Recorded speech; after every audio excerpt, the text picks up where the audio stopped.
அனைவருக்கும் என்னுடைய இனிய வணக்கங்களை தெரிவித்துக் கொள்கின்றேன்.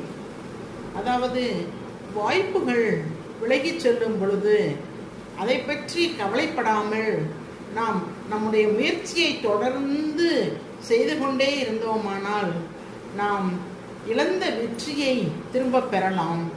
வெற்றி கண்டிப்பாக நம்மை தேடி வரும். இதைத்தான் திருவள்ளுவர் சொல்லியிருக்கின்றார், தெய்வத்தான் ஆகாதெனினும் முயற்சி தன் மெய்வருத்த கூலி தரும் என்று. ஆதலால் முயற்சி என்பது மிகவும் முக்கியம். ஒரு தடவை தோற்றுவிட்டோம் என்றால் உடனே மனது உடைந்து போகாமல் தொடர்ந்து முயற்சி செய்து கொண்டே இருக்க வேண்டும். இதைத்தான் கரப்பாறு, அந்த காலத்தில் பெரியவங்க சொல்லுவாங்க, கரப்பாறு கரைச்சா கல்லும் கரையும்னு. அது மாதிரி நம்ம முயற்சியை கைவிடக்கூடாது.